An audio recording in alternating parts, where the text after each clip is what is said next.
dimension and also a specific contents that we will develop, especially in the second panel. I will introduce you all the participants, but please let me give the floor first to the Ambassador Granara, who is the coordinator of the Euro-Med multilateral activities of the Italian Foreign Ministry since 2013. So she has a lot of experience, especially in this activity, in this initiative that we took to put together all the different institutions involved and inspired by the Barcelona Declaration, which is celebrating this year the 25th anniversary.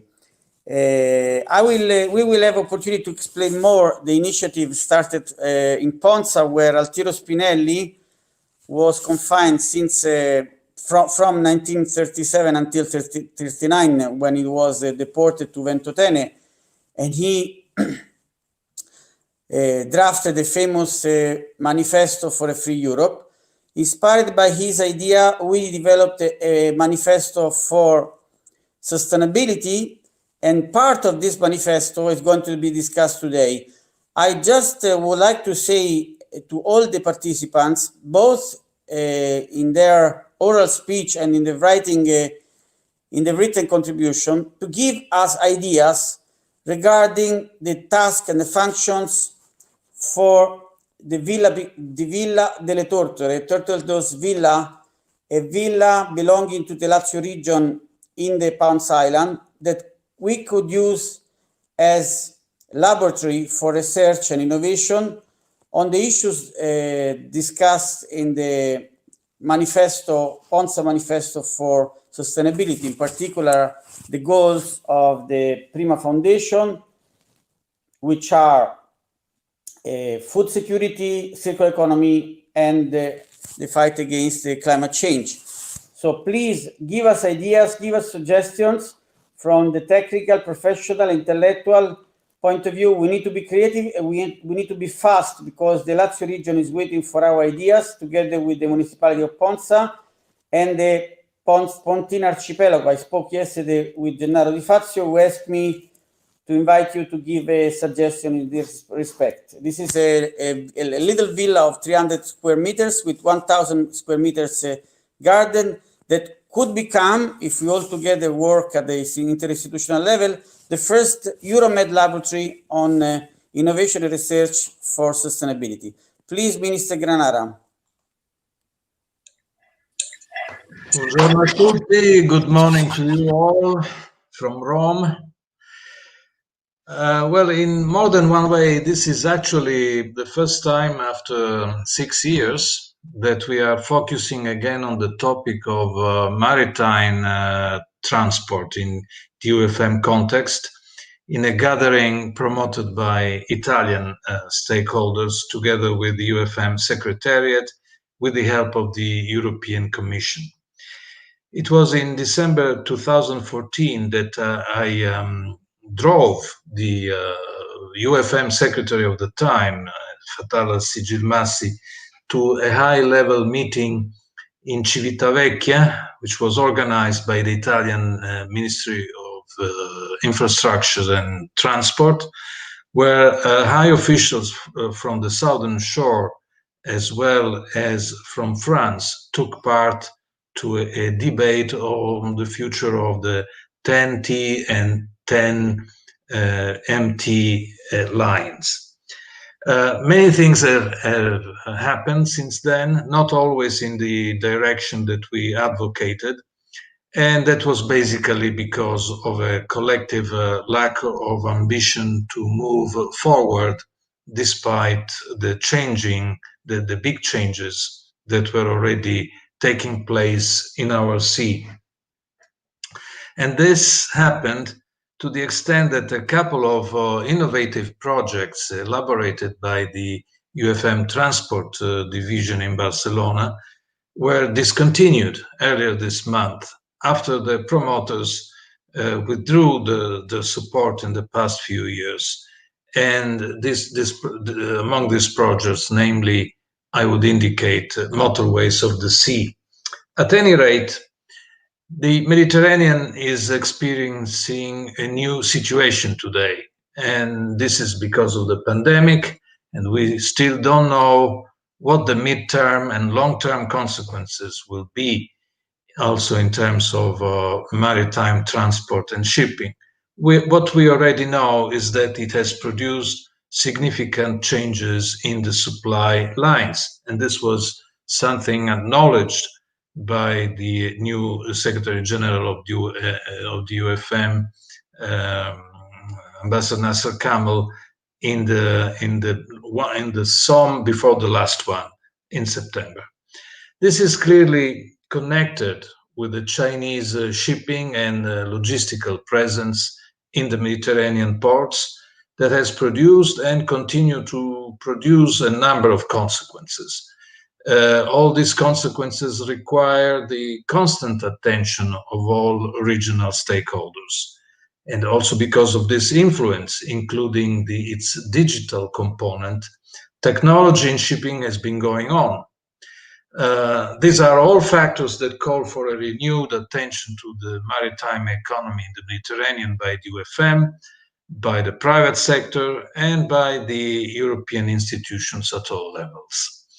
One of the most relevant discussions at the last September Interinstitutional Conference for Sustainable Development in the island of Ponza, Enrico Molinaro was mentioning one aspect of that gathering, was about a model of sustainable mobility for the Mediterranean, based on the integration between the TEN-T and the TMNT, the Trans-European and Trans-Mediterranean networks. This model contemplates innovative projects for the connections of the two rims of the Mediterranean, involving ports and logistics infrastructure, also by use of renewable and clean energy for all marine and maritime activities.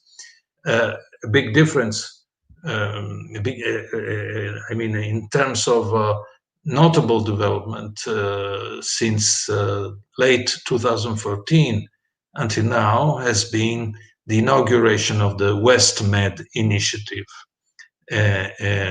over which Italy and Morocco share the co-presidency for the current and the next year.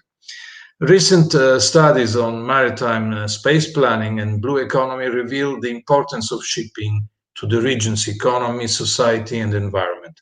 These studies, carried out using an integrated socio-economic and environmental approach, reveal that maritime transport is the second most important factor of change in the Mediterranean after coastal and maritime tourism. I'm not going to read the text of the statement that I first presented at the last UFM senior official meeting on November the 5th, and that I have adopted for the purpose of this webinar and sent to the organizers of this meeting. It will be made available at the end of our discussions today.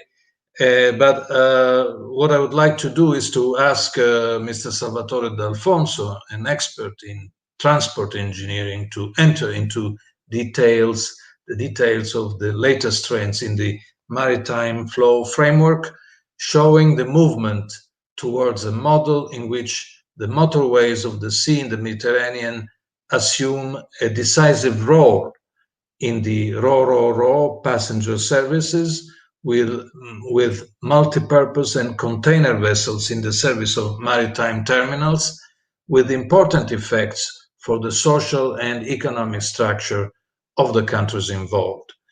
This was the background of the UFM initiative back in 2015, which we are trying now to revitalize through our renewed efforts. In view of this, I thank the European Commission and its delegation office in Rome for co-sponsoring this event, together with the Italian network for the Euro-Mediterranean Dialogue. Have a nice day e buon lavoro a tutti.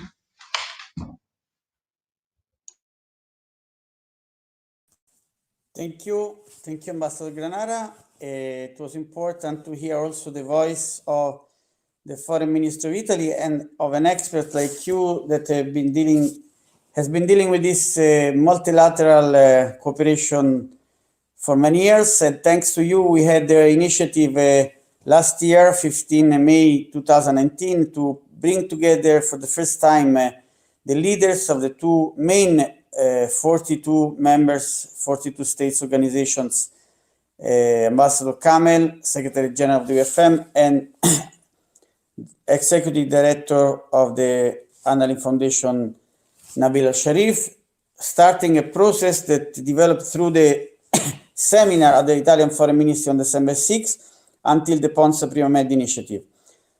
I would like to renew again the invitation also to Minister Granara, maybe in his written contribution, to give ideas, even short flash ideas for the use of this villa, because it can be a symbolic but also concrete opportunity to bring together youth, young and the youth and the women talents in the Mediterranean, working and researching on this field of sustainability in a common place, in a very special place in the middle of the Mediterranean, where the very idea of Europe was born. So if it's possible to change a little bit the calendar, because some people have to leave, I would like to give the floor to Angelo Riccaboni, and immediately after to Drammenos Mastroianni, because I know that he has to leave. So I thank Antonio Parenti to wait a little bit, but you will have the floor by the time you have said.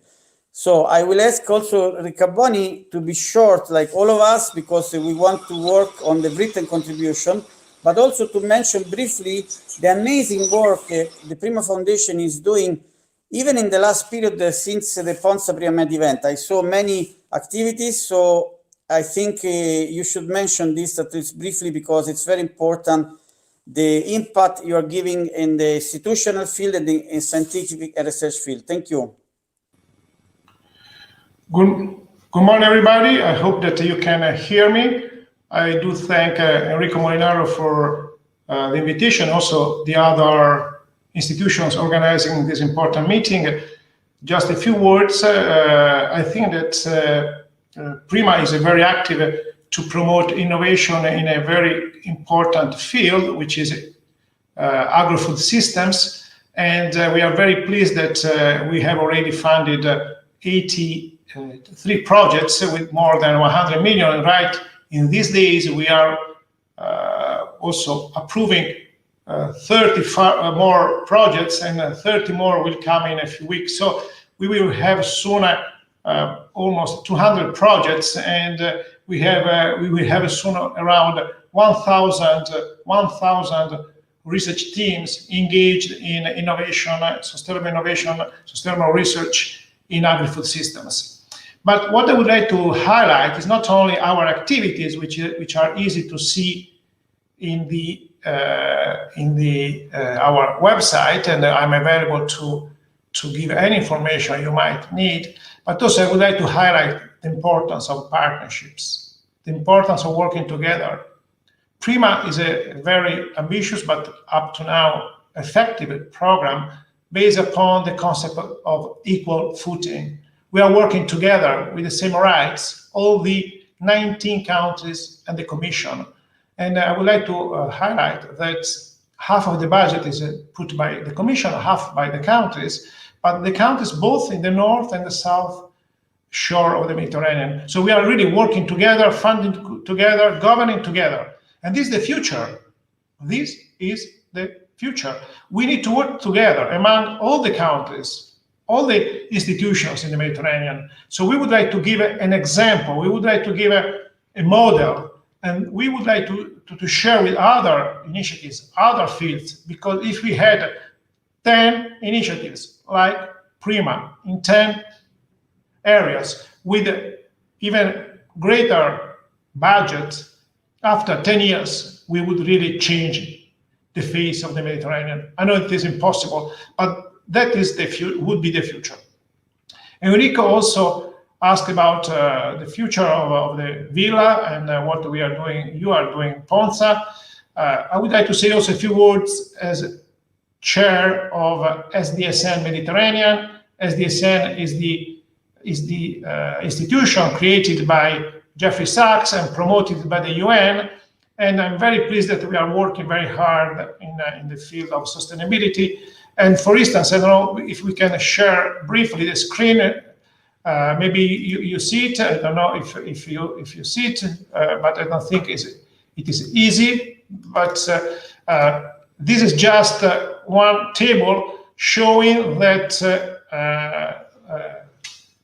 in the field of sustainability, we have very difficulties. We have some challenges in front of us. Unfortunately, I don't think it can be seen, but it's a table that for the 17 SDGs shows where we are behind. And it is clear that we have a lot of red traffic lights. It means that there are many issues where we are really back. So we need to work together in many fields of sustainability. So my proposal is that in the villa, in the Ponza magnificent structure, we can work on food systems, sustainable food systems. Thanks to Prima, we ensure our support, but also more in general, all the reports, all the ideas and the networks of SDSN, Sustainable Development Solutions Network Mediterranean. It is at your disposal in order to make the villa really the center of the Mediterranean sustainability activities. So thanks a lot, Enrico. Thanks to other speakers, and I would like to stop here. Thank you very much indeed.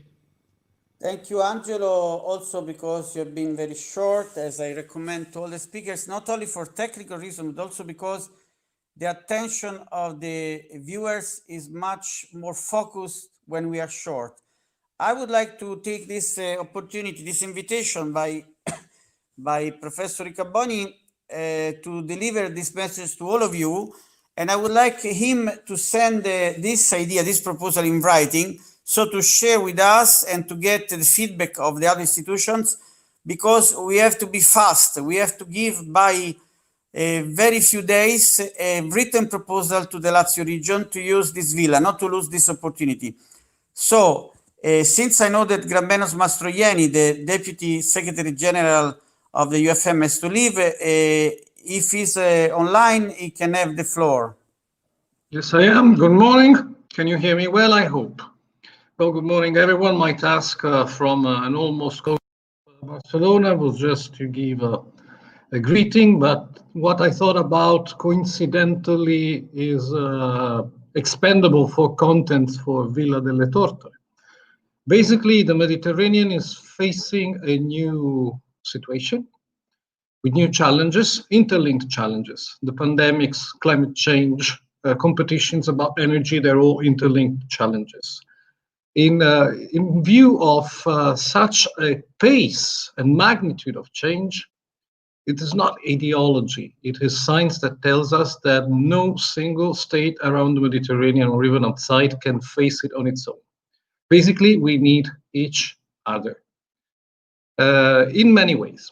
We need to share resources like crop resources that are vital in the south now will be needed by the north in short time. We need to share knowledge, technologies, and I say share. Let's think about technology. When we mention the word technology, we have in mind computers or maybe rockets going to the moon. But technology can also be traditional, can also be rooted in long years of experience. Europe will face drought. And where is the experience with managing dry lands? It is in the south. Let's take irrigation. We might be devising new computerized sources of irrigation, but there are places down south where there are underground canals that have been exported to Sicily, by the way, that capture moisture from the atmosphere and from the sand and allowed, for instance, the Persians to grow gardens in the deserts. These are called kanat. We might be devising air conditioning, but there are buildings along the Silk Road where the merchants could leave their goods as though they were into a fridge. These builds are called the Yachtschal. They have a cone shape, and they kept a temperature between 0 and -4 in the middle of the desert. So we need each other. We need each other's resources. We need each other's knowledge. We can only face such a large range change if we are together. And this is my proposal for Villa delle Torture, a place for reciprocal capacity building. Thank you very much, and wishing you an excellent webinar. Contribution, this capacity building idea. I hope Angelo Riccaboni and Giovanni Stangellini heard this proposal from Gammenos Mastroianni, Deputy Secretary General of the UFM, and I hope we can continue our exchange of views in writing, because as I said, we have a very short time to give a written proposal through the archipelago community of the Pontine group of islands, which includes also Ventotene, where Silvia Costa, the commissioner of the Italian government, is developing restoration of the ancient prison that was used also for some of the opposers of the fascist regime, like the same our former president Pertini. So I will give the floor now to, if Antonio Parenti can wait a few more minutes, it will be very short speech by Giuseppe Provenzano, who has also to lead for the same meeting with Gramenos, and then immediately after Antonio Parenti. Please, Giuseppe. Good morning, everybody, and thank you for this invitation by the organizers, which is effectively a follow-up to a very interesting interinstitutional seminar. I mean, so it's great to see that events can be followed up and that activities have a life on their own. So very quickly, my intervention will focus on what I believe it's one of the main flashpoints, issues in our Mediterranean, and one of our main opportunities for shared and sustainable growth. That is the double challenge given by innovation from one side and employability. I believe that any actions for instance, for restructuring Villa delle Torture, for creating new centers, or for launching the Mediterranean highways, the way of the seas, should pass through this horizontal approach for relaunching our youth, our students, our researchers. Why would I underline this issue? First of all, we are in one of the youngest regions in the world. We are talking about 40% of our population, especially considering North Africa, and the East-Med is under 40. 40% is under 25 years old. We are talking about a gross enrollment rate in higher education that is foreseen to shoot up to 40% by 2030. And at the same time, in this region where we have 33 million students as university students, 25% of the graduates experience unemployment rates, which means that this is one of the regions where we have the highest percentage of people that study, that go to university, that become researchers, and then they are unemployed. At the same time, we find that 15% or 32%, according to the country, of the young people are NEET, which means they are neither in training, they are not studying, they are not working, they're not doing anything, which causes the concept, unfortunately, waithood, which is a scourge in our region. And at least 32% of the enterprise that have been asked, what is the main barrier for you for hiring young people? I thought skills, the lack of skills, one of the barrier for me to hire. It's one of the regions where we have one of the highest percentage of youth unemployment, be it graduate or not graduate. And this is not only in the south, but this is really in Mediterranean countries.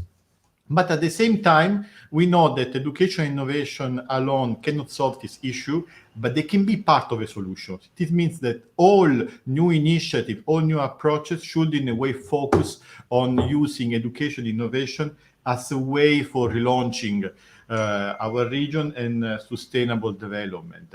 How can we do it? First of all, by structuring a better communication between academia and the private sector, by creating a practical research lab which talk about topics which have a future in a way which have practical uses. For instance, the topics suggested by Prima are one of the most important topics in the Mediterranean that can be approached for development. And then there are some themes which are very much horizontal to employability, to entrepreneurship, which can be used as tools, as leverages. For instance, so I'm talking about industrial partnership, digital skills, soft skills, partnership with employers, entrepreneurship curricula and teaching, innovative research programs, for instance, with industrial application, talking about Prima, research funding. On this, I would like to invite you on the 2nd of December to a presentation of a publication which is going more in detail about this topic, during which the Union for the Mediterranean, in partnership with the German Development Cooperation, is going to present a handbook of techniques which can be employed for increasing employability and innovation of the region. And here I will stop and I will send more by written means. Thank you very much. Thank you, Giuseppe. So this is also a strong input on this tragedy, economic and social tragedy of our region, Euro-Med region, which is the labor mismatch, the gap between the high-level education and the trend markets that are currently working, in fact, in perspective. So we have to adapt this through our work, through our institutional work, through the involvement of the civil society, using also the activities funded by the European Union, such as UFM and the Annalyn Foundation. And I think this is also a contribution to the two ideas, the two inputs from Angelo Riccaboni and Garmeno Mastroianni regarding the villa, on which again I invite everybody to give an opinion, a short idea, and in written paper also some more details. So I will give the floor now to Antonio Parenti, stressing the fact that both Giuseppe and Antonio Parenti came to Ponza, so they could have a direct view of the location where we want to develop these activities. Please, Antonio, a representative of the European Commission in Italy. Good morning to everyone. Thank you, Enrico. Pleasure to be here as usual, and congratulations to you on organizing once more a very interesting event, which I'm sure it will deploy throughout the day. You wanted to talk about Villa delle Tortore, so let me go straight with that. You know that what we are experiencing in the Mediterranean is not different from what we are experiencing, if you want, in Europe. We are together linked by a sea, and linked today more and more by the reality of this global world, which is facing a terrible pandemic, which is making all of us paying a huge toll when it comes to not only social relations, but also economic development. The Mediterranean Sea in these years has been seen largely, I would like to say almost and unfortunately, as a problem linked to the excessive number of migrations, of migrants that unfortunately were escaping their situation back home and trying to find a better future for Europe, in Europe, and also for Europe, let's be frank. And now they are looking. And now we are looking at very long and difficult winter because of the pandemic.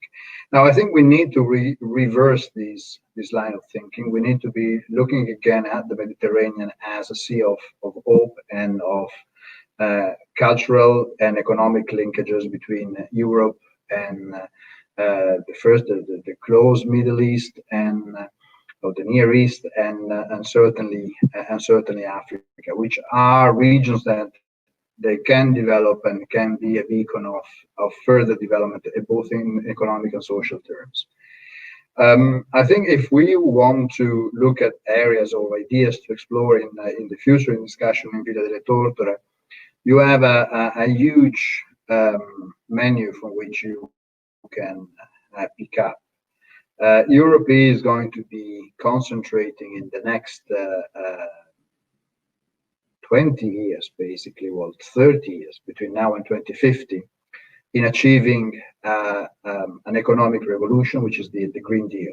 So modifying completely the way we produce and possibly we consume by moving to the target of zero emission by 2050. This will require huge changes in which the Mediterranean Sea, the blue economy will be an integral part. They have to be part of this revolution. They have to be part of this way of producing and consuming, which must be sustainable from a natural and an economic and social perspective. So I think in that sense, the work that you are launching today, the discussions you're launching today, are perfectly fit for this discussion. Blue economy, the location of Ponza are perfectly suited to be a center of discussion, to be a places where partners come together, look at possibilities, and develop solutions for the future.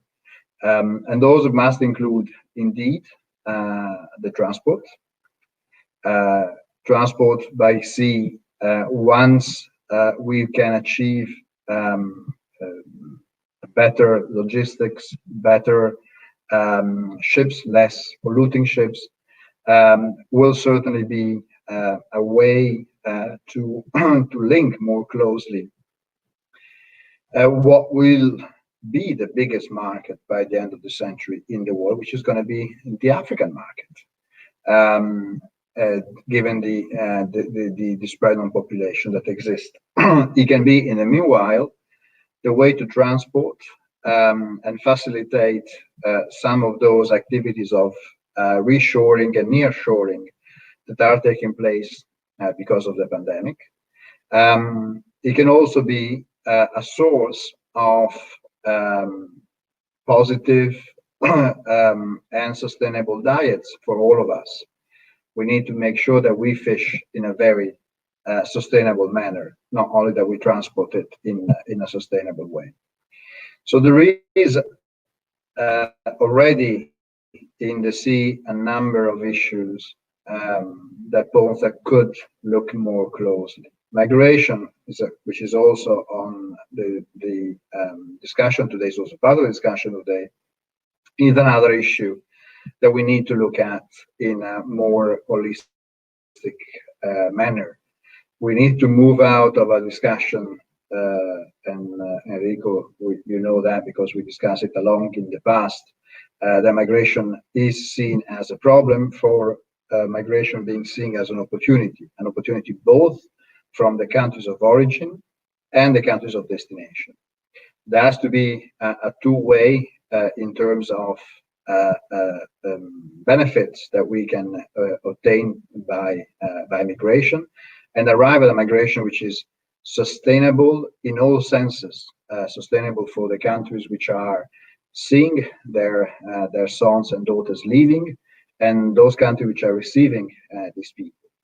So there is a number of areas where I think Ponza can be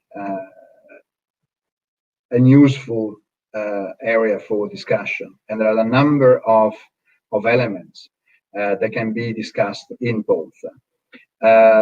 And in that sense, a closer discussion between Europe which is changing, which is becoming more cohesive, even if some of the discussions that you see these days around the next generation EU may give you a different opinion. I think that some of the reaction to some of the discussions are very clear in indicating an Europe which is getting closer. Europe will need to have a much more structured and frank and constructive discussion with its neighborhood, being it the Near East, being the Balkans, being the Northern Africa, but also being the rest of Africa. And I think Ponza in that sense could be an ideal location. So I wish you a great day of discussions. I thank you again for your invitation, and hopefully it's going to continue. Thank you, Enrico. Thank you, Antonio. This is a very important contribution from the European Commission representative in Rome, because we now have a few ideas that you all heard about the topic, the subject that could be dealt with in the and at a laboratory we want to develop in Ponza and the Villa delle Tortore. I would like to ask now the upcoming speakers also to give ideas about how we should develop this research work and activity, like a summer school, like a hybrid activity, partly in person and partly online, during only the summer, also some activities in the winter. This is important because what we want to draft now, it's a complete project, sustainable also from the technical, material, human resources and financial point of view. I will ask to wait a few more minutes, Cristiana Gaeta, because I know that Francesco Di Maio has to leave. So I will give the floor to Francesco Di Maio, and I will ask the question regarding Villa delle Tortore also in his manifold experience, because he's a lawyer, he's an expert in law, he's an academic, he's a diplomat, and he's currently the president of the Lazio Port, Civitavecchia, Fiumicino, and Gaeta. Is he online now? Yes, okay. Okay, can you hear me? Can you hear me? Mi sentite?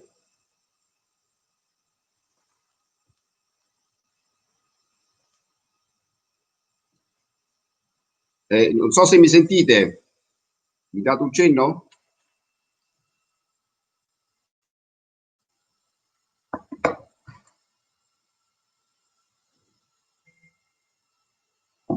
Ah, perfetto. Ho ricevuto un cenno. Grazie mille. Buongiorno a tutti. Good morning. I would like to start my intervention remembering the nice occasion of an interinstitutional conference for sustainable development, which was held last September in the beautiful setting of Ponza Island in the middle of the Mediterranean Sea a couple of months ago. Many thanks to Prospettive Mediterranee and especially to Enrico Molinaro, which have organized such an interesting and beautiful event. During the works in Ponza, we felt the need, which spontaneously arose among us, of resuming something that had started a few years before. I can avoid also, as Ambassador Ganara already did, to remember this important event of 2014, which was held in the port of Civitavecchia, where I'm currently the president of the Port Authority. I'm referring to the Mediterranean High-Level Conference of 10th December 2014, which represented a direct result of the UFM Ministry Declaration adopted in November 2013. This declaration, as you probably know, stressed the importance of mobilizing all available funds in a coordinated manner by involving all potential financial partners. The involvement of international financial institutions such as IAB, EBRD, World Bank, etc., and of the EU Commission in a financial support for the development and implementation of projects relating to maritime transport in the Mediterranean is fundamental in the view of integration of a TNT and TMNT network, as Ambassador Granara has already said. After the conference in Civitavecchia of December 2014, unfortunately, we couldn't experience further concrete actions, such the establishment of the Permanent Finance Committee within the UFM for evaluation of transport projects in the Mediterranean. The role of such an important committee, maybe with a specific budget of maritime project, would be extremely helpful for the development of the motorways of the sea, both intra-EU and extra-EU, with the southern bank of the Mediterranean Sea. For this reason, I believe that it is more and more necessary to restart to work immediately on the strategy of the TNT and TMNT connections, even according to the guidelines approved in March 2015 by the Euro-Med Transport Forum on the basis of objectives of the Regional Transport Action Plan for the Mediterranean region, RTAP. This approach, in my opinion, may be integrated in directing the European funds of the Next Generation Europe Recovery Fund. A practical example could be in favor of companies operating in both maritime and road rail transport, which support the local economy and the so-called short supply chain by reducing the environmental impact on transport systems characterized by intermodality, and consequently supporting the goal referred to the Just Transitional Fund of a transition to a climate neutral economy.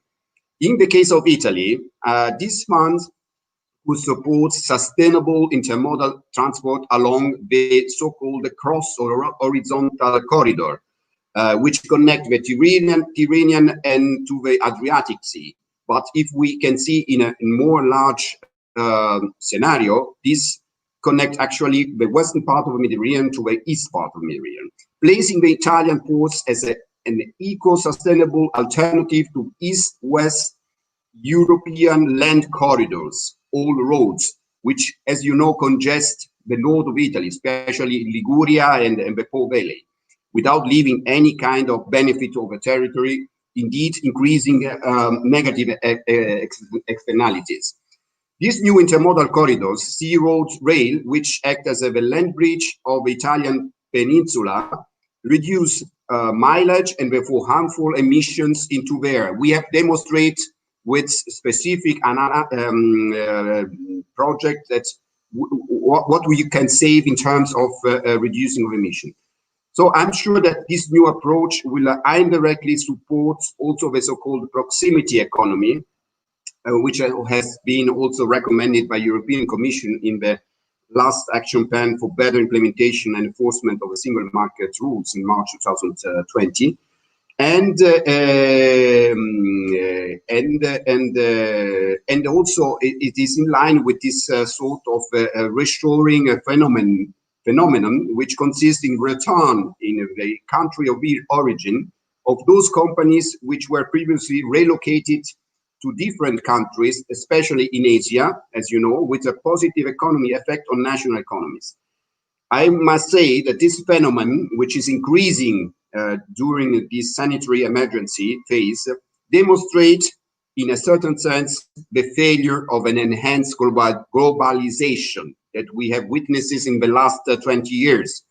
I know this is something that could be interpreted as a very strong declaration, but I think this is something that also the European Commission has recognized recently. All this consideration let us take the occasion to insist on promoting a sustainable mobility model in the Mediterranean basin based on the integration of TNT and TMNT networks through innovative project ideas for the transport of goods and passengers between the two shores, involving ports and integrated logistic sector. The development and integration of renewable energies is also a priority in the Mediterranean region, and for this reason we have to work in order to enhance financial support to projects which contribute to the creation of a single Mediterranean gas and electricity network between the two shores, thanks also to the interconnection energy lines, by promoting for the sea all sources of renewable and clean energy, such LNG, such as promoting the use of fuel cells, food with hydrogen or ammonia installed on board of the ships. I would like to inform you that recently, last month, we have signed together with many ships companies a very important agreement called the Blue Agreement, and this is a voluntary agreement for the port of Civitavecchia, and the ships companies have obliged themselves to reduce the impact of atmospheric emissions by passenger ships, cruise, and ferry boats. I'm going to the conclusion. So I think the environmental issue maybe was not so crucial in 2014 when we had we held this high-level conference in Civitavecchia. But nowadays, we are more and more engaged in carrying out initiatives aimed at reducing the harmful emissions. And this approach, I'm coming again to the European Union legal framework, is perfectly in line with the recent European regulation, the regulation 2020-852 of 18 June 2020 on the establishment of a framework that favors sustainable investment, which starts from the assumption that sustainability and transition to a secure, climate neutral, climate resilient, more resource efficient and circular economy are essential to ensure the long-term competitiveness of the union economy. The recent European regulation is aimed in particular at reorienting the flow of capital towards sustainable investments aimed at achieving sustainable and inclusive growth. And the World Italian Post System agrees with the recent analysis made by the European Commission on the need to intervene on the complexity of a European product legislation by offering the right incentives for sustainability and product circularity in order to promote a greener and more digital economy. The new one in, one out approach is therefore appreciable, since its aim is to ensure the EU legislation produces benefits without imposing unnecessary burdens on citizens and businesses. All these, combined with the recent huge funding from the European Union, must push all of us to take the path of an increasing green development, also of a sea economy, which ensure well-being for future generations and sustainable and inclusive growth. Therefore, in order to proceed with such important purposes, I think that the Union for the Mediterranean must have a crucial role in synergy with the European Commission. Thanks to a binomial like this, which could involve many other high-level actors such as metaphors, Mr. Lupi will talk about this new association where I'm the vice president, or ASCAME, the Association of Mediterranean Chamber of Commerce. I'm sure it will make it possible to implement new projects relating to maritime transport in the Mediterranean with a view to integrating the TNT and TMNT networks, which must also consider the issue of motorways of the sea and cooperation in an eco-sustainable key for maritime transport short and long range. Thank you very much, and thank you again, Enrico, for giving the floor. Thank you. Thank you, Francesco. I hope you can continue to be in touch with us, even if you have to leave to the seminar for your activity as the president of the Lazio Ports, because you gave a crucial contribution about the main issue discussed in the second panel, a technical issue about this legal, institutional, and operative framework of the maritime Euro-Med cooperation.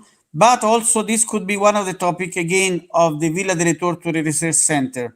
What I need from the upcoming speakers, Cristiana Gaita, Deputy Director of the Annalyn Foundation, and Al-Motaz Abadi, Director for Water and at the UFM Secretariat, is also to give us, please, some ideas on how to do it, like some mechanisms, some modalities for the organization, the sustainability, and the fundraising in order to continue to work on this unique laboratory in the middle of the Mediterranean. Thank you. Cristiana Gaita, please.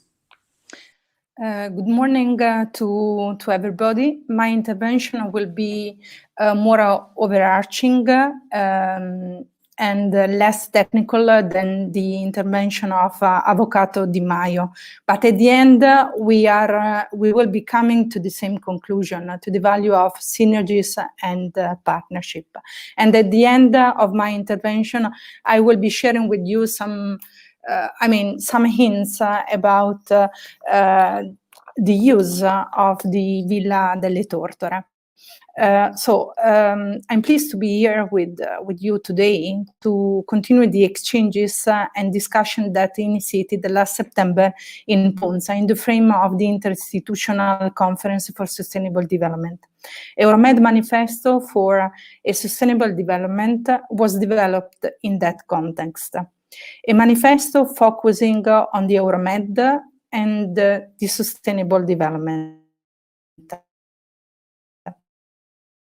Was of the Barcelona Declaration. Its 25th anniversary falls in the coming few days. Its core was the establishment of Euro-Med Partnership, developed Nexus, political partnership, an economic and financial one, and finally, but not least important, a social cultural partnership. It is through a partnership implemented at the social and cultural level, promoting and pursuing values as mutual understanding, respect for the other, tradition, habits, diversity, that it is possible to create a stable, peaceful, and prosperous environment, which is the basis and the seed for a sustainable development growth. Values that, especially for the mentioned reason, are at the center also of the current international cultural relations strategy. We as Anna Lindh Foundation promote dialogue between cultures. We value diversity. We encourage tolerance, foster exchanges and mobility for mutual understanding. We advocate people-to-people cooperation. We give voices to young people, our future, by working with civil society. Interculturalism at the level of interaction and dialogue is at the core of our activities. Intercultural dialogue promoted and addressed with a research-based approach, grounded on results of opinion polls, regularly and systematically carried out on collective mutual perception. Empirical and qualitative data that are an important basis to stimulate further analysis and research in intercultural affairs in the Euro-Med region, but not limited to intercultural affairs. Research is triggered by curiosity, a willingness to understand the new, willingness to overcome challenges through innovative solutions. Research and innovation are the engine for the growth. They stimulate knowledge to be enhanced and open up fields other than the scientific ones, to be spread, shared, and to be strengthened through worldwide partnership. And here we are back from where we started, the Barcelona Declaration and its three axes, based on partnership, leading to create a common area of stability and prosperity. Then it goes for a sustainable area. People-to-people cooperation, synergies between different stakeholders, networking, exchanges, peer-to-peer experience, mobility of people, goods, in need of highways, metaphorical and literally ones, for this to happen. All of this contributes to an inclusive social economic growth by developing actions that ensure stability, peace, security, sustainable livelihoods, healthy ecosystem, social cohesion, good governance. Actions which reflect the key themes of the 2030 Agenda for Sustainable Development: people, planet, prosperity, peace, and partnership. These are the themes that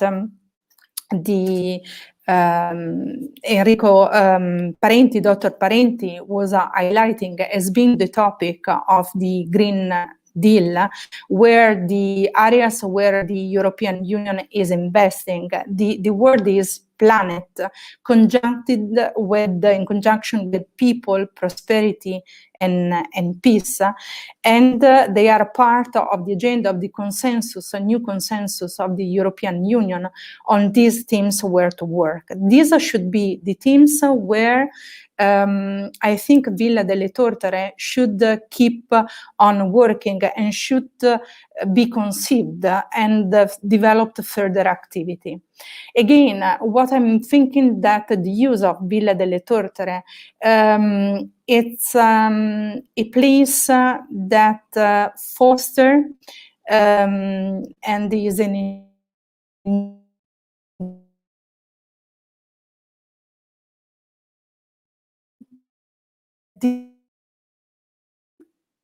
high-level lab research where people can network, can do peer study, mobility conjuncted with the residents. And I would like also to highlight the fact that the European Union, with the research policy, is giving a lot of attention on the mobility of the researcher. It was done in the past with the Marie Curie program, but also new programs are going on. Mobility, the exchange, confronting others' ideas, trying to understand, to work together, are the key for the future.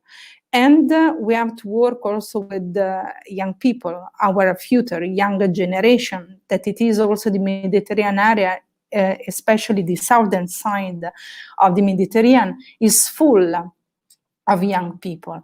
And more also, Africa will be the youngest and is the youngest continent in the world. So we have to work with the youth on research, promoting this sense, educate also people for a sense of curiosity, try to understand, team building, networking, partnering together. So I would conclude my intervention by drawing the attention on the themes linked to the Green Deal, the sustainable development as a whole, the location of Villa delle Tortore that I had the honor and the pleasure to visit in September is a nice location for having a lab, for a residence, for having a conference, for organizing events. In terms of fundraising, Horizon 2020 is one, together with the Erasmus Plus, is the biggest program in which the European Union has invested. So this is a possible source, as well as also some private fundraising, maybe as a place for organizing a conference related to the themes that we mentioned: Green Deal, sustainable economy, logistic, transportation. I'm not forgetting the main theme of the today's seminar, and logistics is quite important. And also encourage the teaching soft skills,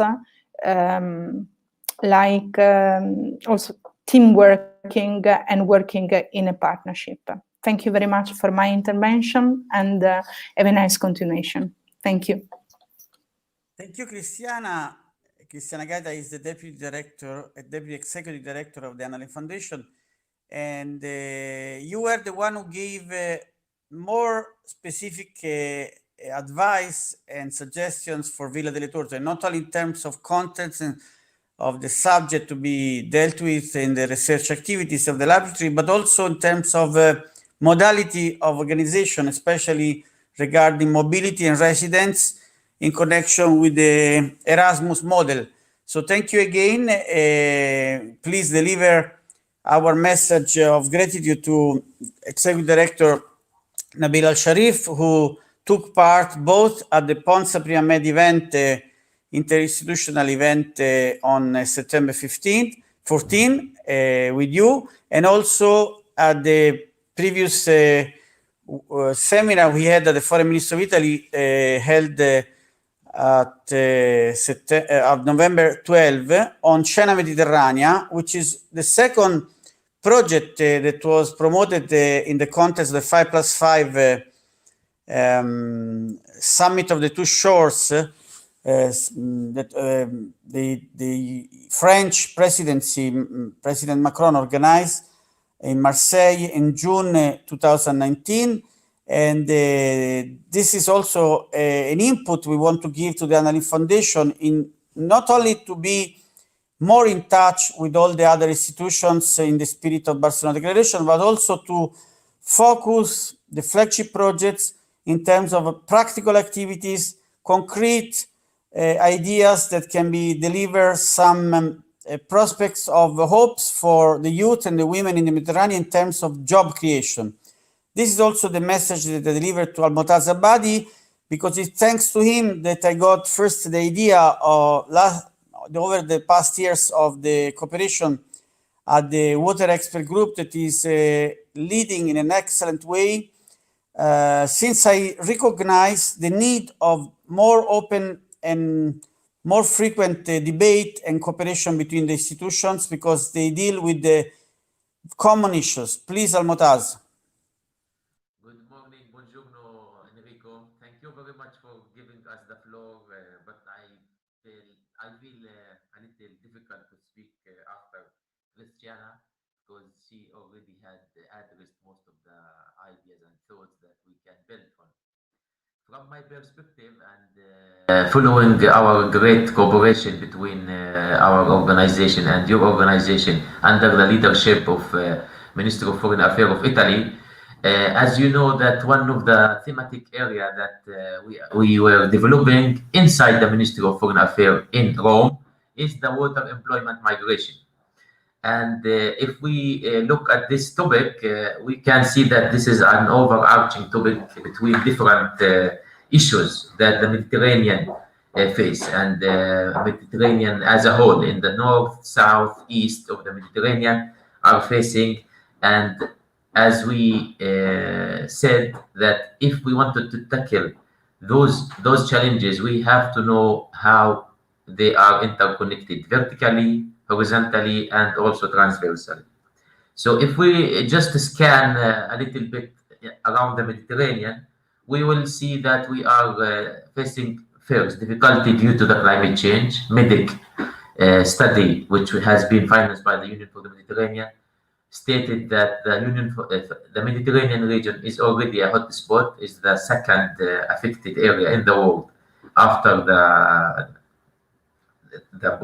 North Pole, as well as we face an issue related to the connectivity, integration, issues related to lack of concrete cooperation, while we are trying to do this cooperation, but we should acknowledge that there are a lot of issues that jeopardize a full-scale cooperation between different actors in the Mediterranean. I'm not talking about here only member states, but also the lack of engagement of civil society sometimes in some country, lack of engagement of young people, lack of engagement of women association. So this multi-circular disengagement sometimes is an issue. So this is why we also at the Union for the Mediterranean addressing all of this inter-regional and inter-sectoral coordination between different segments of society, including the civil society organization, youth organization, governmental, as well as the issue related to the to follow up a whole government approaches between different sectors that they are subject to your the title of today webinar, which is the issue related to the migration, blue and circular economy around the Mediterranean. And all the three topics are connected with the water, the Ministry of Water, connected to the Ministry of Environment, Ministry of Transport, Ministry of Economy, and Ministry of Finance. Imagine that in some country, some of those ministry need to set up a very sound coordinated approach. So this is another governance and regulatory aspect we should look at. So when it comes to the all of these difficulty, they contribute to unemployment. And as you know, Enrico and my great fellow participants, that unemployment generates directly violence and generate migration. So to tackle the migration aspect, we have to look at the employment rate. We have to look how we can produce sustainable and generate sustainable business model and the durable economy, and how to create entrepreneurial environment in order to enable young people to have their jobs out of the sectors that they can be locked from other perspective, that they are services and those are not contributor to the economic situation. While if we look at the water sector and now environment sector and other sector, and if we tackle them in accordance to the blue and circular economy aspect, we will find that those sectors also are not a burden on the government, but they can contribute and generate jobs and when it comes to the Union for the Mediterranean strategy in the water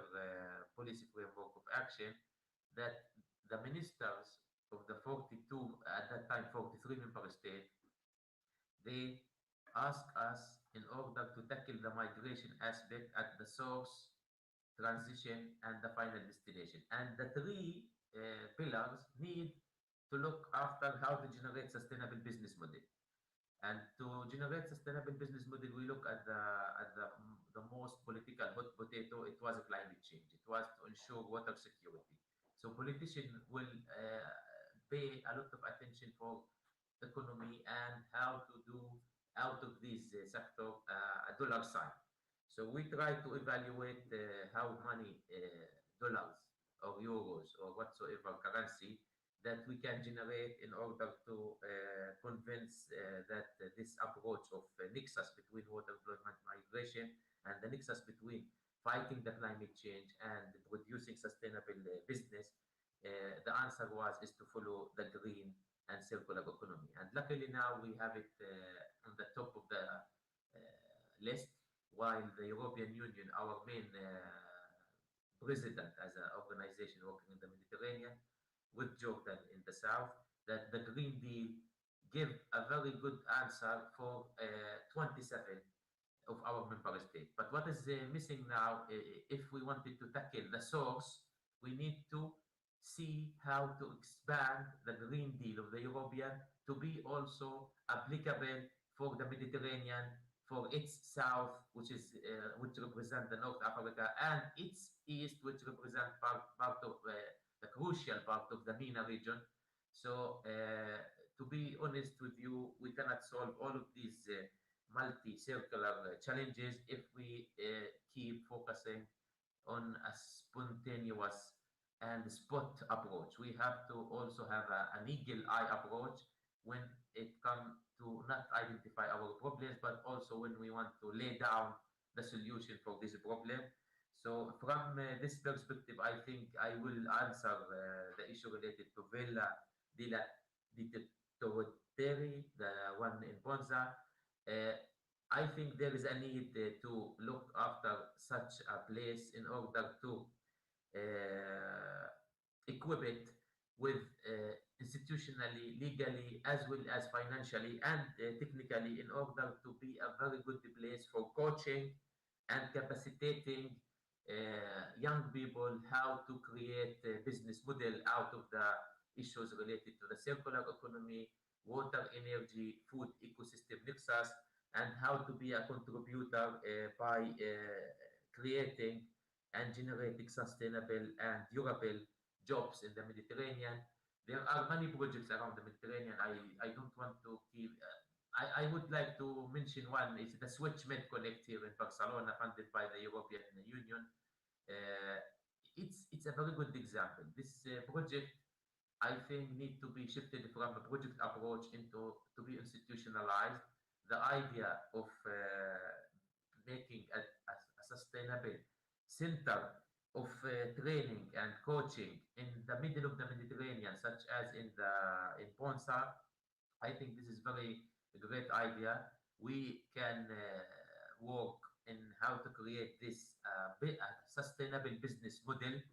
It's not necessary to be donor dependent, but it could be with the seeding money coming from donor. Maybe we can think together to have a consultant to work on presenting an institutional model for it and to work on the business model, and it could generate its own revenue and achieving the objective of coaching and capacitating people and organization in training of trainers in circular economy and how to produce entrepreneurial and jobs out of the circular economy, because here we can tackle the climate change, we can achieve water security, we can have an answer for migration at the source and at a transition at that time, while we are serving our humanity. As said by Christiana, we have to look at the 4 P's: planet, peace, partnership, and people. With that, I thank you very much, Enrico. I give you back the floor. Thank you, Almotaz, which I should call Mr. Nexus, because he's able to put Nexus, since I know him, between different pillars or issues so crucial for our region, like now he did between water, employment, and migration. This is one of the issues of the task force of the water expert group that he's leading. And he also went into some details about the question I asked on Villa Piccolomini. So my question now to the coming speakers, starting from Giovanni Stangellini, if possible, to give a feedback about the different proposals they were raised about Villa Piccolomini, but especially the last two from Cristiana Gaita, which went into more details, and from Almotaz, because he spoke about also the financial aspect. So I would like to give the floor to Giovanni Stangellini, because he's leading the group of the Secretariat of Prima Foundation in Italy, which gave a great and important, I would say crucial support to the Ponza Prima-Med initiative in 2019 and now 2020, and we are preparing with them the third year, the third annual edition of Ponza Prima-Med, planned for September 4 in Ventotene, on the occasion of the 18th anniversary of the Ventotene Manifesto on Free Europe. Please, Giovanni.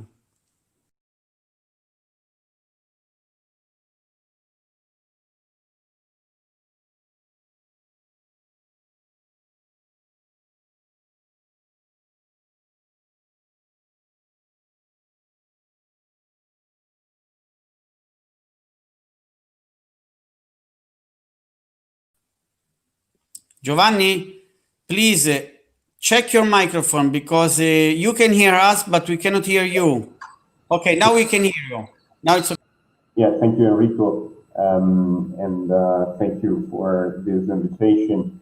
The first comment is sharing what Almut has just remarked concerning the importance of having a nexus approach among the different challenges that the Mediterranean is facing. So I would include in the content of the proposal within the Villa del Tortore a very comprehensive approach in line with the Agenda 2030, which is our roadmap and our kind of framework for the world and the region.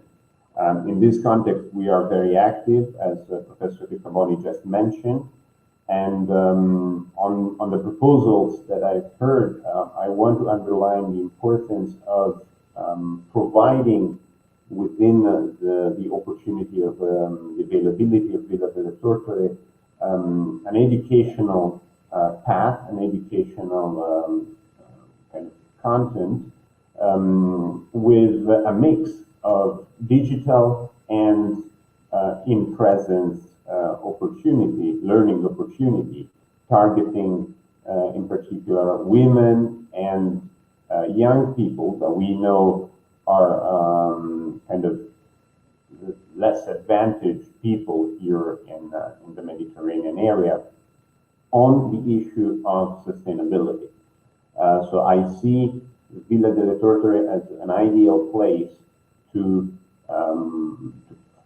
promote these learning opportunities with regular seminars and workshops that are held regularly before an in-presence contribution or an in-presence learning week or weekend in Villa del Tortore. So I would suggest to structure a series of lectures, seminars, workshops with distinguished speakers that we have within our networks and worldwide, at least in the Mediterranean region, and then we can activate so to engage better with women and the young people, keeping an overarching approach and holistic view on the Agenda 2030.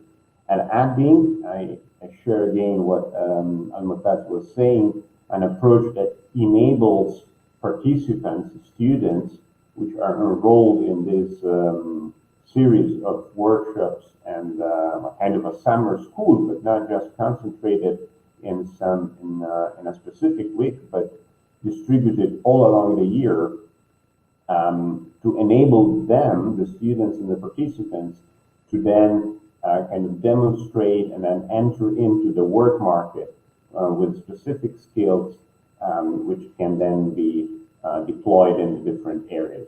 So this is my comments, and I want to be very concrete in the sense that, and this is in line with what Prima is doing at the regional level. We are funding projects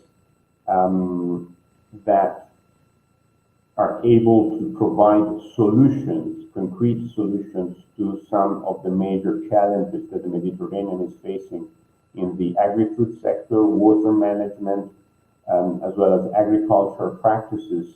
As Almatas knows, we have included also a Nexus projects so that our projects are able to see all these areas as interconnected, which in fact they are very interconnected.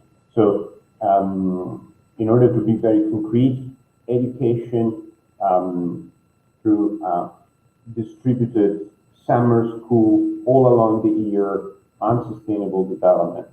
And from my side, I also want to remark again the analysis and reports and studies that as Prima and SDSN we are doing. We have just published 2 reports, one on the progress that the Mediterranean region is doing in terms of the implementation of the Agenda 2030, and the second one more specific on the state of the art of the Euro-Med agri-food system in light of the COVID.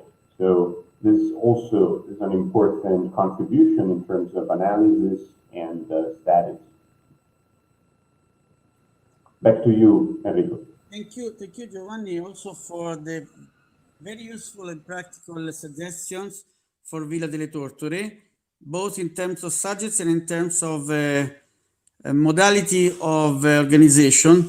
You know that you are connected with the Siena University, so this is important also to give us academic experience for activities of the students and the researchers, the academics in general, during the summer or in a remote situation where, as somebody of you suggested, we could have a mixed approach by a resident approach, but at the same time, especially during this COVID period, online activities.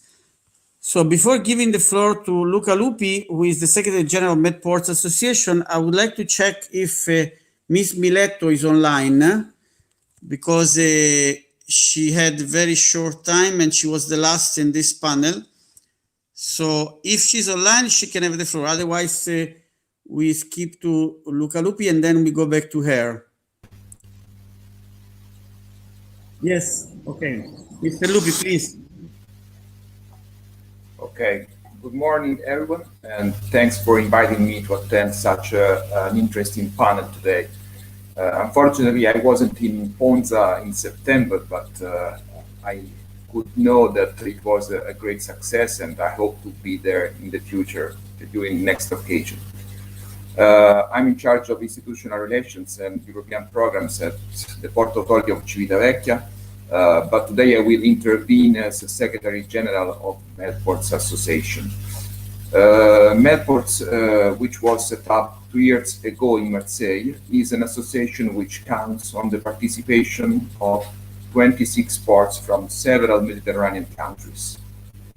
We have among our members European ports as well as harbors from the southern and Middle East banks, which altogether handle about the 70% of the maritime traffic of Mediterranean Sea. I can say that among the main purposes of the association, we surely have the aim of developing common actions in the field of environmental sustainability in maritime transport. And with this purpose, we consider cooperation with neighbors paramount to the association, within the same logic already expressed by the President Di Maio, I mean, with regards to the connection between the Trans-European Transport Network and the Trans-Mediterranean Transport Network. A regional association like Medports has a key role on these issues, since it allows knowledge sharing, gain of strength in international lobbying and negotiations, and worldwide promotion thanks to its high visibility. And I also would like to mention that, as well as Medports, there are other good examples of maritime regional associations, such as the Baltic Ports Association, the European Seaports Organization, Port Management Association of Eastern and Southern Africa, and so on. They were born many years before Medports, and they could, in the years, engrave on international institutions in order to promote specific actions and goals. Medports, which is still very young but really proactive, is a very good example of regional cooperation, since it can guarantee good balance between the two shores of the Mediterranean, international promotion of the Med interests, facilitation of trade links, and improvement of the members' work visibility. Thinking global, in fact, is today a necessity, and it is especially in terms of digitalization, climate change, sanitary issues, and security. And in every one of the previous aspects, there is a key role managed by sustainable transport. I can certainly say that regarding this point, we have to stress the importance of the blue economy, especially related to promotion of logistics and intermodality. One of the new challenges for promoting these issues is represented within the Medports view by training and education, which, in our opinion, become more and more important in order to develop new motorways of the sea to connect the two shores of the Mediterranean, thanks to specialized professionals among companies which deal with sustainable transport. We have a recent example. It is the Euro-Med project, co-financed by European Neighbourhood Instrument, cross-border cooperation in the Med during 2020, whose aim is to train NEEDs. You know, it's the acronym of neither in employment or in education or training, in the port logistics sector, and which sees the participation, as well as Medports Association, even of the Port Authority of Civitavecchia, and many partners of the Southern Bank. I really believe that it is a sector plenty of opportunities, where, as well as financial support from European Commission, it could be important to count on the cooperation with the Union for Mediterranean, which already promoted a similar project called Trans-Med 2 years ago, in occasion of the first Mediterranean Conference on Maritime Transport and Logistics, held on May 2018 in Ismailia in Egypt. We are therefore fully available to cooperate with all the institutions involved and to play our role without any doubt. I am concluding with the hope of having respected the short time available, but I would like to thank you again for the kind invitation, and I would like to take the occasion to congratulating the organizing of this seminar. Thank you very much. Thank you, Dr. Lupi.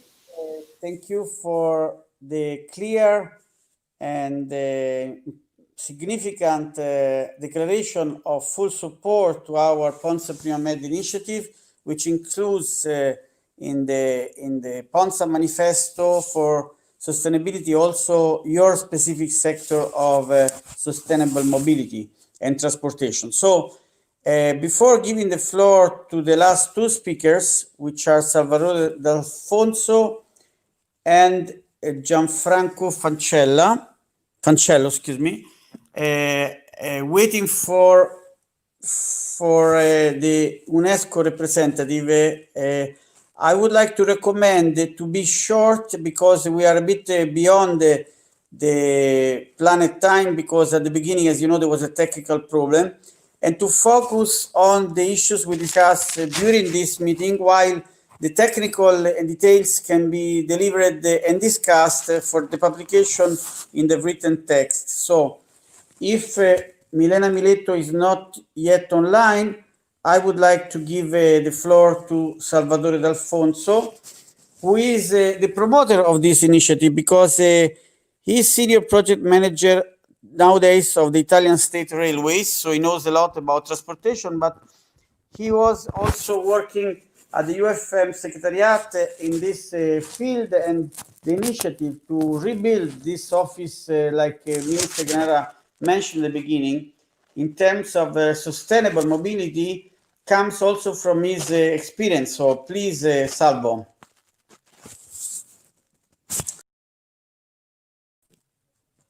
We don't have your voice, Salvo, the voice.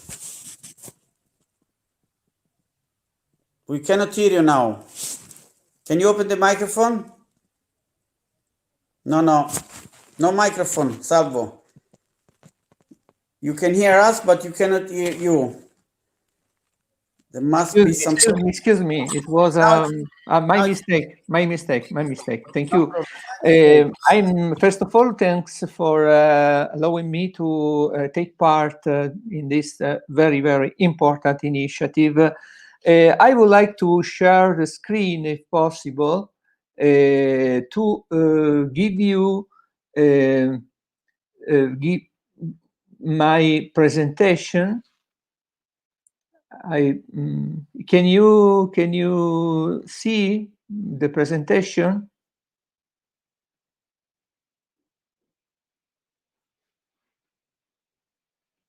Enrico?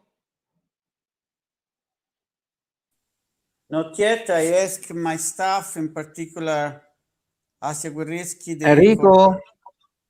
Yes, I'm asking my staff to help you. Yes. Can you hear me, Salvo? Yes. Yes, Salva Guerreschi is trying to help us this technical request. Okay.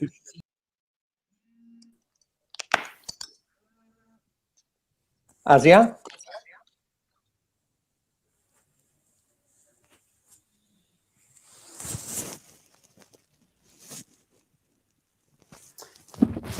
In the meantime, I ask the last speaker, Gianfranco Fancello, to prepare his conclusions after Salvo, so that we can finish hopefully with the institutional greetings from the UNESCO representative, Ms. Mileto.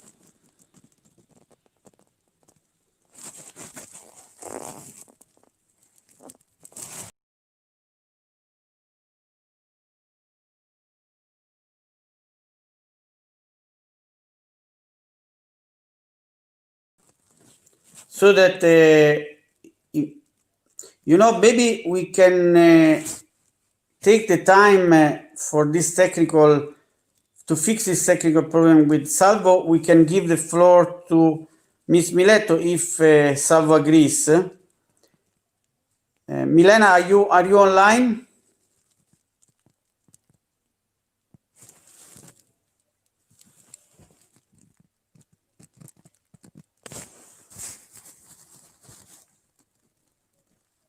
Good morning.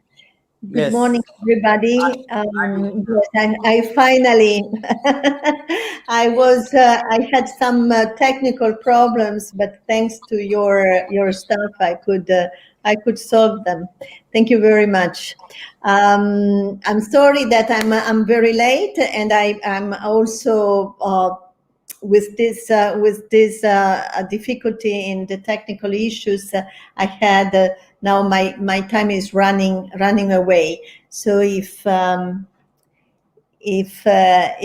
would really like if you can summarize what was the discussion, and so that I can say my 2 words and my greetings. Absolutely. First of all, I want to inform everybody that, as I said, thanks to Almotaz Abadi, I had the pleasure to meet Milena, because in his group, or in this water expert group of the UFM, we have different experts, and Milena was a leading expert from UNESCO dealing with these issues of environment and water. And this is why also I developed this idea, as I said before, to put together all these institutions in order to bridge the gap and not to duplicate or overlap activities. So basically, Milena, what we did in Ponza Prima-Med was to put together all these institutions in order to have a common manifesto on sustainability, focused in particular on the goals of the Prima Foundation, which are food security, climate change, and fight against climate change and circular economy. But we have the opportunity to work together, especially the Euro-Med institutions, but we want to involve also UNAOC and UNESCO in a place, in a physical place, a villa belonging to the Lazio region, given to us in order to use for research and activity meetings, a real laboratory on sustainability. During this meeting today, we discussed several proposals, both from the point of view of the contents and also from the point of view of the modality. For instance, Cristiana Gaida mentioned from the Anna Lindh Foundation Deputy Director, Executive Director, the idea of mixed residence mobility for the youth, for the students, for the women talent, according to the model of Erasmus. And Almotas gave also ideas from the financial point of view, how to use sponsor to coach these researchers, these students over there.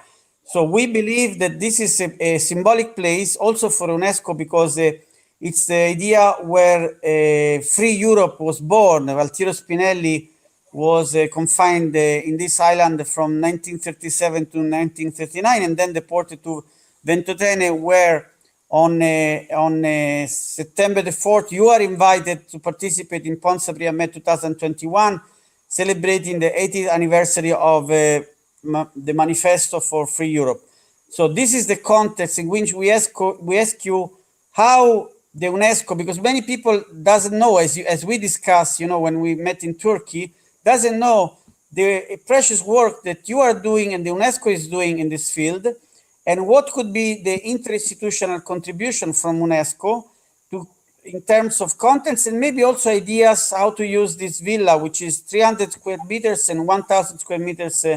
The garden, it's a small villa, but it could be a symbolic place in the middle of the Mediterranean at the disposal of all the goodwill researchers in this field. Please. Thank you, Enrico. Yes, we met in Turkey and in Rome, actually, talking about these important issues, in particular the interlinkages between water scarcity, which in the Mediterranean is quite important and relevant because of the climate change, because of the increasing of the temperature progressively, and the other element of the nexus, which are the employment, the difficulties for people working in particular in agriculture, and also for young people to continue their life, their study, and eventually to have an employment, a safe employment. So this, of course, difficulty to not to have any kind of resilience brings to eventually to migration, and this is why there are these highways, which are the highways of the hope. So the focus should be on how to become, in terms of our communities, our Mediterranean communities, become more resilient to climate change, how to work through the circular economy to have a more efficient way to use water, given the fact that is so scarce. And the focus should be on the young people, because this is the hope, and this is the new generation that will forge the world. And you said, rightly said, that it is important to maybe use a reference location in which this could be done, to have maybe courses, seminars, or other activities related to specific topics on that refers to the nexus between climate change, water scarcity, and eventually potential migration, employment, and potential lack of employment and potential migration. So that's have like courses, connection with the University of the Mediterranean Basin, and as well as to have vocational trainings in a location that could be an interesting location for the historical background that brings. That would be very, very nice, very important, and for sure WAP will be very glad to support with the know-how that we have in terms of water, in terms and the different aspects of water, not only the scientific part but also the social part, the governance, and the human rights-based approach, keeping into consideration the vulnerable groups, and in some cases among the vulnerable groups there are women, so a specific focus also on women. And this is from my side. Thank you.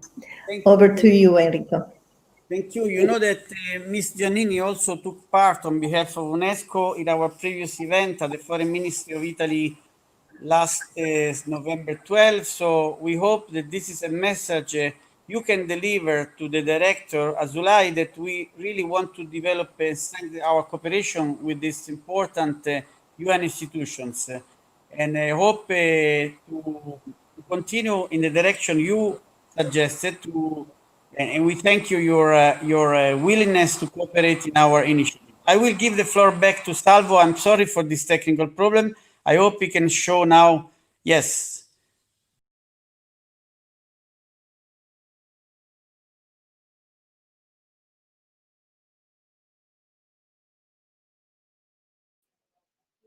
Okay.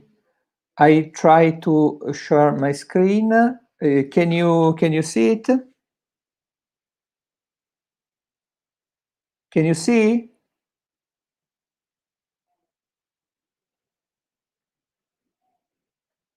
I cannot hear you. I cannot hear you.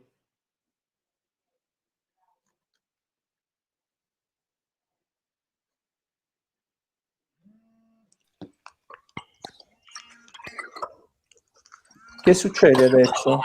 Che succede adesso? Non vi sento. Okay. Thank you very much.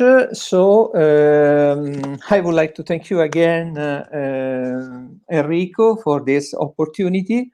Has already highlighted by the other speakers, in the concept of blue economy, the maritime transport is the second most important factor of change in the Mediterranean. The latest trends in the maritime flow framework show the application of a model in which the shipping services in the Mediterranean assume a decisive role in the especially in the roll-on, roll-off services and roll-on passenger services, connecting all the Mediterranean maritime terminals and in the service of social and economic structure of the countries. Based on these considerations, we would like to propose to you to implement an innovative model of sustainable mobility in the Mediterranean, aimed at effectively integrating the already mentioned trans-European network and trans-Mediterranean network. So the complex of the networks that characterize Europe and the northern part of the African continent, the southern rims of the Mediterranean. And this model will consider naturally the logistic chains as a whole, considering all the segments of the transport. So the land portions and the maritime segment. The maritime segment and the land portions have a common element, which is the port. The port is the core of the system, and for this reason, we considered the port infrastructure as the critical element of the chain, of the logistic chain. For this reason, the idea was to take as a reference a very important program, the World Port Sustainability Program, that was launched in 2018 by the International Association of Port and Harbors. The idea of this program is to apply the 17 Sustainable Development Goals of the United Nations, and the goals were adapted to the reality of the ports. Specifically, based on the priorities of the ports, was an analysis on the 120 projects that belong to this initiative, in this comprehensive initiative, and three different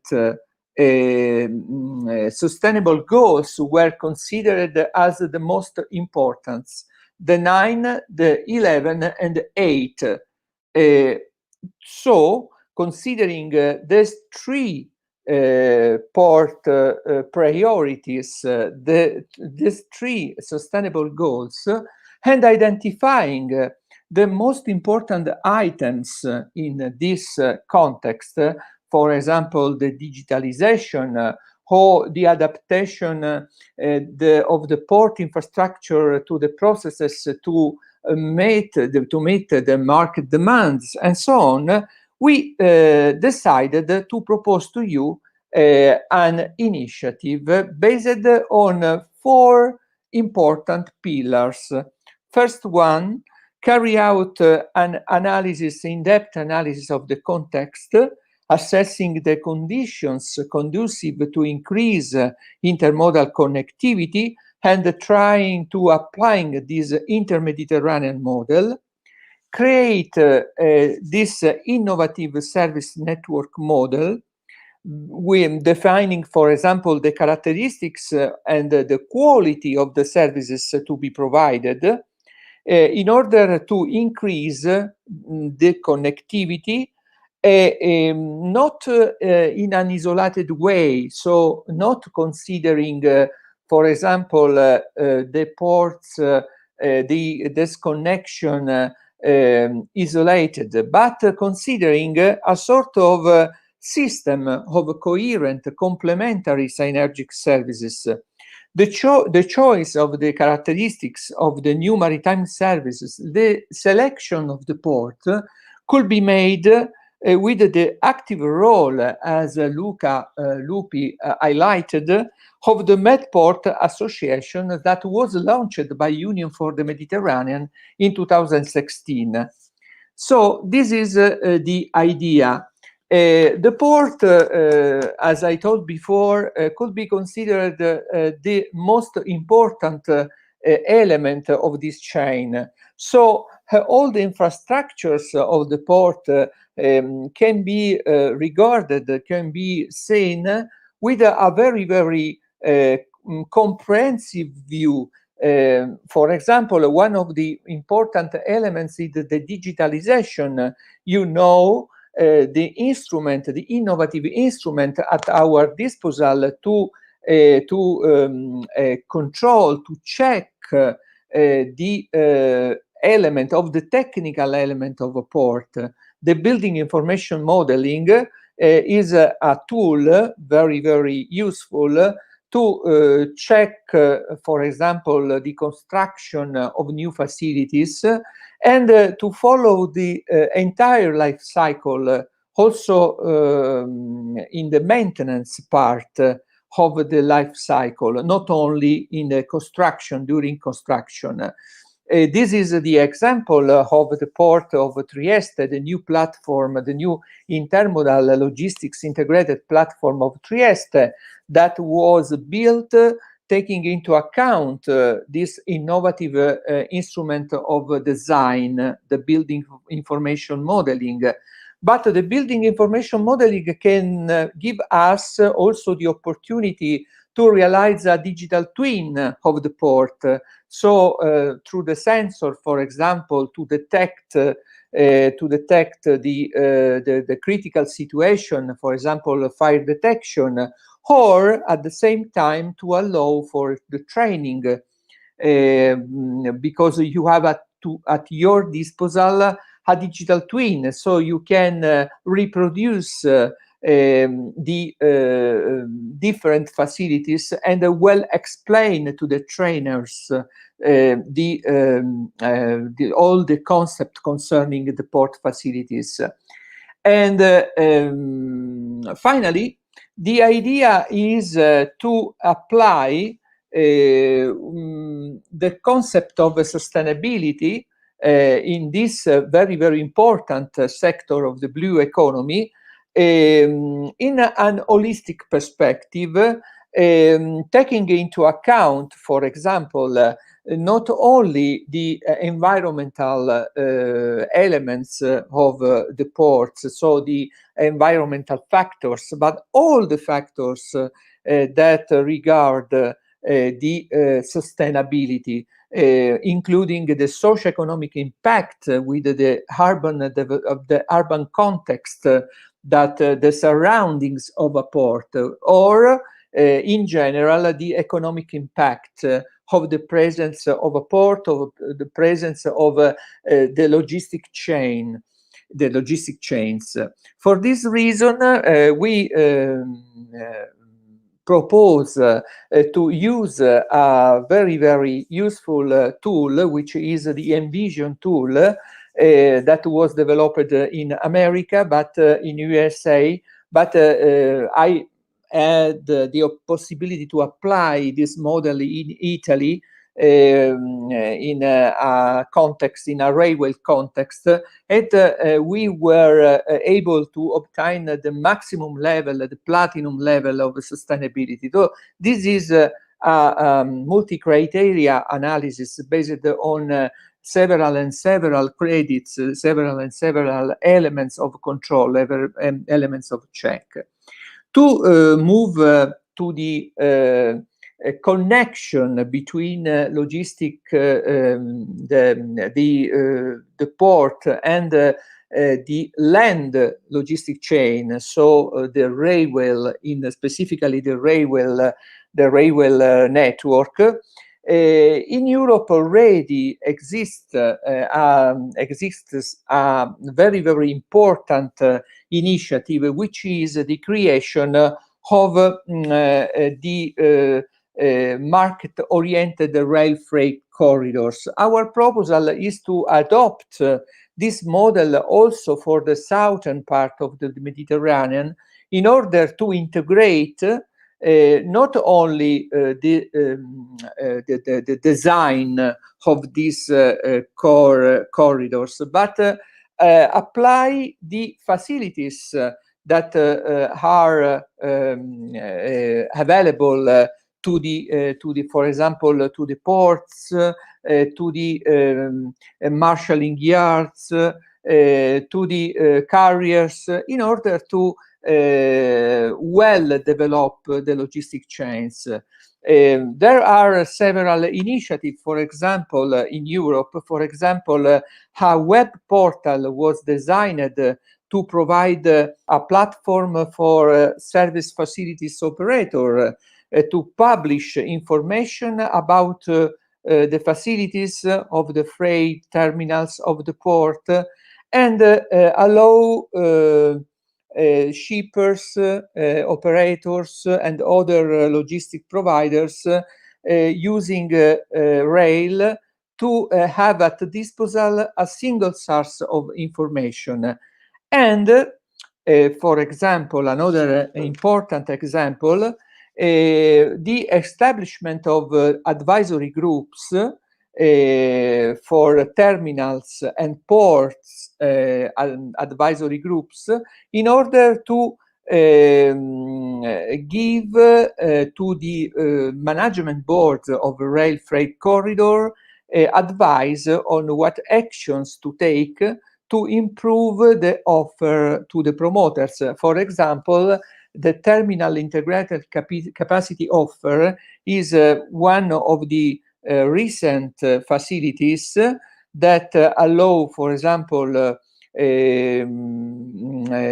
port terminal to rent, to have the opportunity to book a service similarly to what is already done in the sector, in the road transport.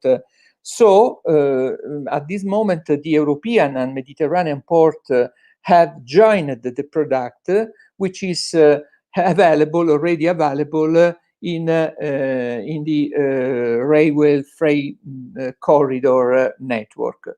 So this is the connection, the issue concerning the connection between railways and ports. Now, the Professor Francello will continue the speech, integrating the other link, the link between the port and the maritime services. I thank you very much. Thank you, Salvo. Also, it was so nice to come to our Ponza Prima-Med event on September 14, and he gave us lots of ideas, including this proposal to do the follow-up. Now, Francesco Francello is the Director General of Central Ports, the Sardinia Transport Center. This is a region that is very important for all of us. In particular, I have family origins there in La Maddalena, and by the way, Golfo Aranci is a twin town with the municipality of Ponza, so there is also symbolic connection.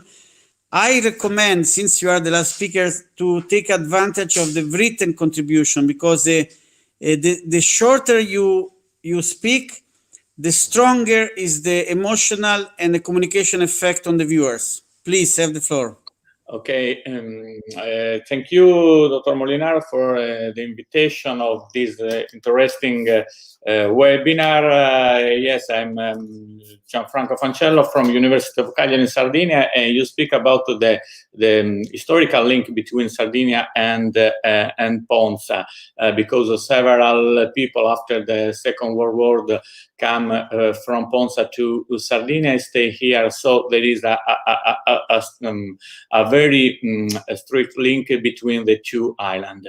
My task is in a few minutes integrate the presentation of Salvo D'Alfonso respect to the seaside, speaking about maritime sustainability. And in my presentation, I try to share the screen. Okay. Okay. In my I hope to see. Okay. Yes. In my presentation, I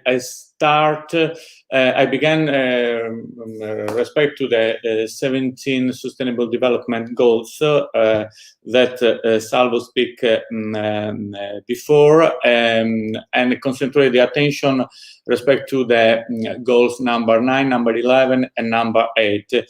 To give you some brief elements, some brief flash related to how it's possible to decline the maritime sustainability in these 3 goals.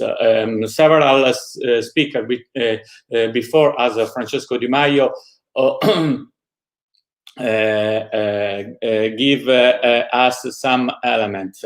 So I start in keywords innovation. The first element is related to the possibility to introduce in the sea an innovative maritime network design. In this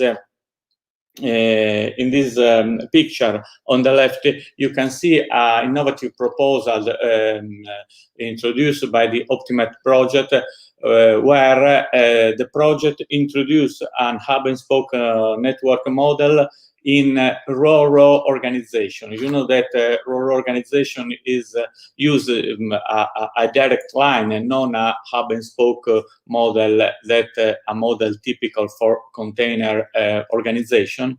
So a lot of ownership are experimenting different innovative model to improve the competitiveness of the maritime supply chain. Another aspect is related to automation. You know that port automation is real in several ports, as Barcelona or Rotterdam in the northern region, but also in maritime side.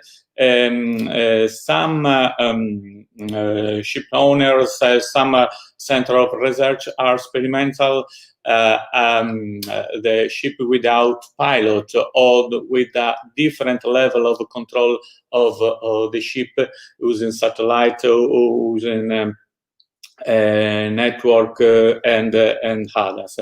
So the research is addressed in this direction, looking the competitiveness of the supply chain, but also first safety, because safety is maybe the most important element related to the sustainability. Other new technologies applied to the ship, to the management of the ship related to human factor, for example, can be introduced to improve the supply chain competitiveness and to improve the sustainability. The second goal is about sustainable cities and communities, and so the keyword is sustainability. Several digital maritime cluster are centered on sustainability, as you know. Speaking about sustainability, we have to mention obviously the ship emission. Francesco Di Maio before me have spoken about the several initiatives that port of Civitavecchia and other port is involved in this period. You know that in 2020, in this year, a new constraint for ship owner is introduced, and in the market of the maritime transport. So the ship emission is very important, not only inside the port to reduce the emission during the maneuvers movement, but also in cruise, because the ship emissions are 4 or 5 times more than car or road transport emission. And several research centers are experimental the alternative ship proportion, as Di Maio explained as before, using natural gas, fuel cells, hydrogen, and so on. So the keywords is related to see the ship as a smart ship, because now we are speaking about smart city, we are speaking about smart port, but we have to speak also a smart ship, and where all the elements, all the aspects related to the organization of the ship have to see as a smart approach. For example, the waste management introduced in a logical of circular and economic approach can be a very useful and a very interesting element. The last one goal is about the development linked to the economic growth. So if I speak about maritime development, I need to speak to blue economic development. Maybe Mr. Lotti speak about the blue economy approach before me. It means that not only the transport aspect, but also the tourism aspect, cruise aspect, fishing aspect has been analyzed in the blue economic development. How the technologies can support the blue economic development. For example, the use of big data can be introduced to support the startup, to support new work organization in maritime. And for example, the blockchain algorithm has been introduced to protect the financial transfer and the flow of data and the flow of private data inside the supply chain. Blockchain has a very interesting developing inside the maritime support, not only in financial, but also in the organization and the management of the whole supply chain. Last element are related to worker and to employees. In particular, related to the training. It's possible to define an innovative maritime training, particularly using a simulator. Simulators are very, very important because to allow to improve the quality of the task for each worker or for each operator or pilot or general transport operator inside the ship, improving the security, but in particular improving the safety and reducing the risk of accidents inside during cruise. If we reduce the risk of accidents, we reduce the possibility of pollution or environmental risk and so on. But above all, we reduce the number of deaths and improve the safety life. So the possibility to introduce in Ponza a new innovative model for training can be a great opportunity for all the Mediterranean country, because training is the central element to improve the supply chain and to improve the competitiveness of the Mediterranean maritime network. So I give you only few elements because I know that we are in late, and thank you very much for your attention. I hope to see in another occasion to to speak about this aspect. Thank you very much. Thank you, Gianfranco Fancello. Thank you for evoking Sardinia, and also the fact that the fishermen from Ponza went to Sardinia to teach the Sardinians how to fish, because most of the food culture in Sardinia is from the hills and from the center. This is a lot of the name of Sardinia come from Ponza. People, exactly. One of them is my grandfather, so it's a family tradition. So this is part of the topic we discussed today, because it's also connected to food and the importance of the sea. But instead of just having a next meeting that we will do, we plan to do it possibly with Francesco Di Maio in Civitavecchia, hopefully if COVID-19 will allow us next spring.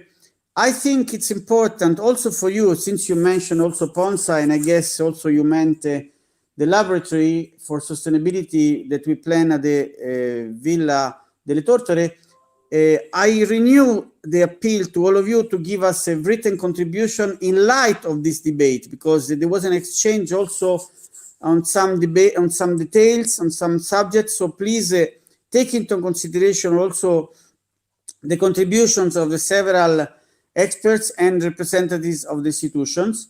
I would like to conclude by asking everybody to continue these efforts to deliver some concrete results for this initiative Ponza Prima-Med.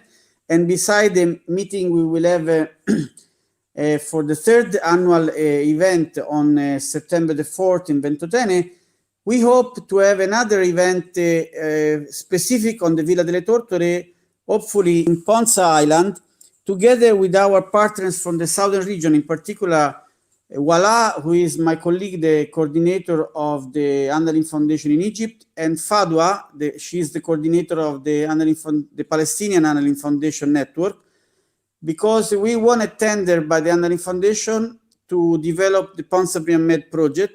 So we will take into account all this contribution, and we will continue to debate and to focus on practical activities, because as I said, we need to give an answer to the Lazio region on how we want to use the Villa delle Tortore, how we want to bring this opportunity of the 25th anniversary of Barcelona, that in few days the UFM is organizing for the celebration at the regional forum, planned for November 25 and 26 in Barcelona, through, of course, again, online conference video, and including also the civil society involvement on November the 25th.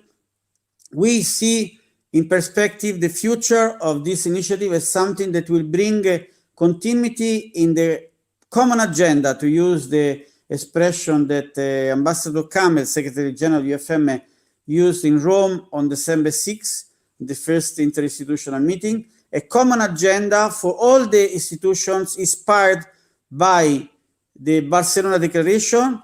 I again remind everybody that the Barcelona Declaration was an abortion, was killed since the beginning, because the preamble started from the Israeli-Palestinian Madrid process that was destroyed by the murder of the Israeli Prime Minister Yitzhak Rabin, who signed the agreements for a peace treaty with the Palestinians. So it is important now, when the new presidency in America is bringing a new life to these hopes, and we know that there was a decision by the Palestinians to renew the security cooperation with Israelis just yesterday, so very, very recent new information. We want to use this issue, this topic of sustainability through Ponza Prima-Med, also to develop the cooperation in the region, especially between conflict people, like we did in Ragusa Ibla about identity cuisine, and like we are going to do in cooperation with the Cooperica, one of our members, because we won a tender at the Foreign Ministry of Italy about circular economy in Gaza. In Gaza, a very difficult situation in conflict, where we succeeded to put together Palestinians and Israelis on the topic of a holistic innovative strategy on circular economy. So this is the topic of the future. This is the topic which will bring a new lifestyle for us that will strengthen also our immunological system and our health to protect us from this COVID-19 emergency and from any possible future virus, because our life, our health is in our hands. So with this good prospects for the future, I thank you everybody, and I give you the appointment for next time.